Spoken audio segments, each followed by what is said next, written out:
time, no need to be pressed. Yeah, Lish got next. Time to respect that, want nothing less. Hear me now, Lish got next. Do it till I got nothing less. Say it with your chest. Hear me now, Lish got next. Y'all in the mountain with the best. You know the vibes. I'm outside here at the legendary SOBs here on Warwick Street. You know the vibes. I'm going to interview Torae and Marco Polo because they did it 2 times. Second album together.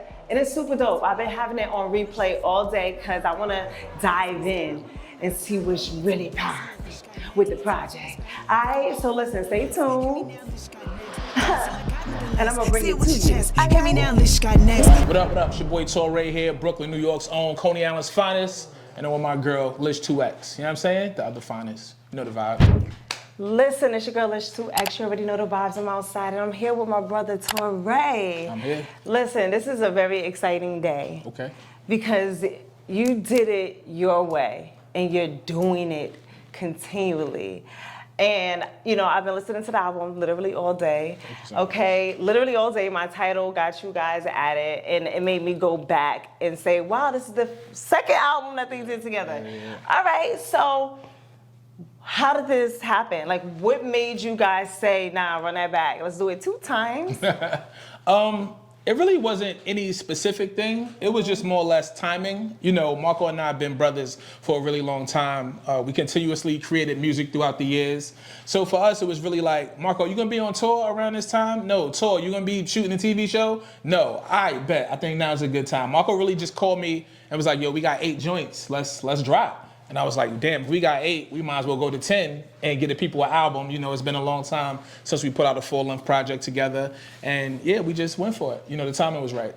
So I want to dive into like the you as the artist because listening to the project, it made me feel like, wow, this sounds like a very DJ K Slate album. Every thug, every nerd spitting every word. Rest in peace to the Drama King K Slay for sure. Yes, for sure. yes. Long live the Drama King. But it sounds very raw, still very much from the streets. Yeah. And I was just like, for you to not focus on always being the rapper, but to come back out with an album where you are like really rapping. It's not auto-tunes, you're not trying to make some sing songs. Right. What made you say, I'm gonna be so bold and still keep that sound, even though right now mainstream, it does not sound what mainstream is doing right now. What made you, that was pretty ballsy. For me, as an artist, this is the way I was inspired. It's the way I was raised. It was the way I was reared.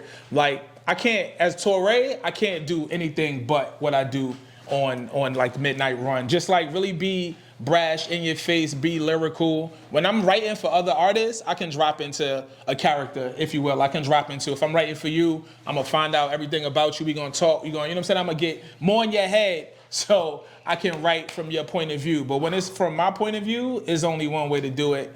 It's street, it gotta feel like New York. You know, that's the best compliment I've got. Yo, this sounds so Brooklyn, it sounds so New York. I'm like, thank you. Yes, like that's a compliment, For sure. Period. In fact, you know what? Since he mentioned his bar, let me go get some of the bars that I was, listen. Okay, I'm not one of these people that just want to come and get the content. Like, I'm gonna dive into who I'm sitting with. You feel me? Like, I want to dive in. Okay, no Trey. All right, he said I got 16%. I got 16s plural for sale. Right. I could write you a bop, and I was like, he talking to me? Cause then he just say, we gonna sit, we gonna talk, I'm gonna write from your perspective and I'm gonna make it hot, like right. You could do it but not because I'm gonna do it.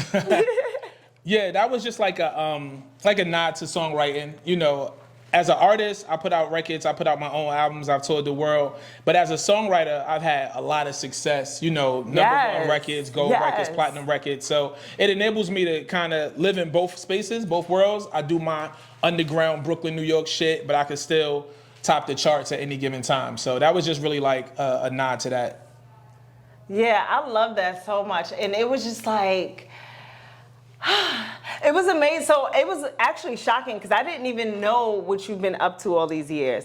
And with songwriters, it's very common because it was the same way how Chris Brown tried to flex on Neo before, talking about he had $1 million more, and then he had to flex real quick. Like, Jay, thanks for that check, because you know I wrote Irreplaceable. Right. I wrote this, wrote that. Yeah, exactly. You know. So I'm not one of those guys who run around like and wear a T-shirt every week with the new album I worked on, but people that know where to find information can see the information. I'm not like a ghost writer, you know, you can see my name in the credits and all of that. So yeah, that's what I've been focused on. And you can. Yeah, that's what I've been focused on for the last few years, is songwriting and my radio I was like, shows. brother is on the credits. Wait, chill, don't talk. Let the people do the work. You know No, what I I mean? am. You did the work. No, Let the people do that's the work. true. But when I said brother was on the credits by names, right behind the main stars whose track it was, like it was his name, then all the other people that probably rearranged 2 words. Okay?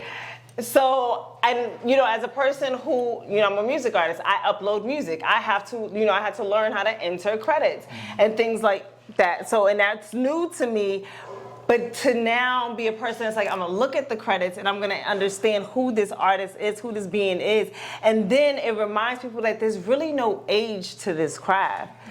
And there's really no way that you really have to follow. Right.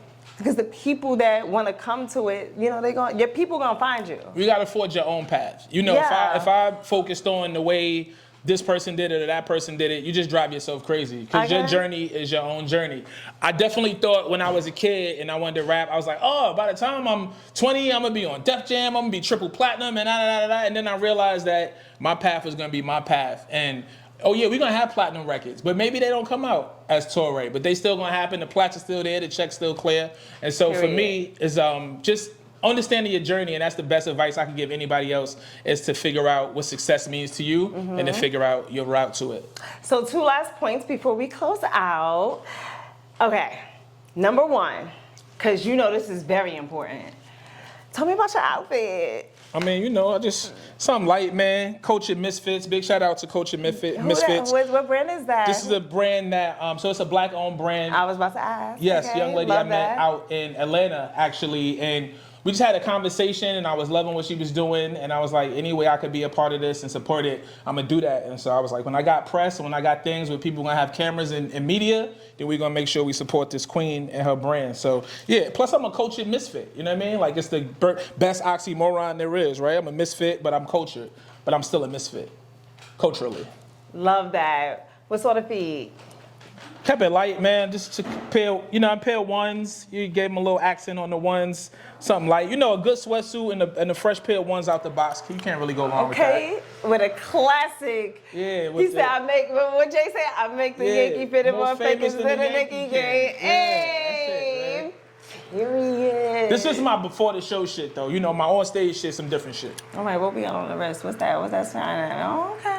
You know, I don't know nothing about watches. People think This that. is to make sure I get to my meetings on time. That's Period. all. And you were punctual. I was so surprised that the artist was actually here before the media arrived. Like so professional. And you must have a fabulous PR team. Chanel would beat because me up if I was everything late. is so well structured. The team is teaming. Yeah. Okay, we outside at the legendary SOBs. You know the vibes. You know the vibe. So Midnight Run out there right now, Torae and Marco Polo. I just wanted to make sure we shamelessly plug that. Tonight is the album release party at SOB. So big shout out to everybody who's in the building. Shout out to everybody who's seeing this for the first time and discovering the kid. Go back and check the rest of the work and definitely see you already know the vibes. Okay.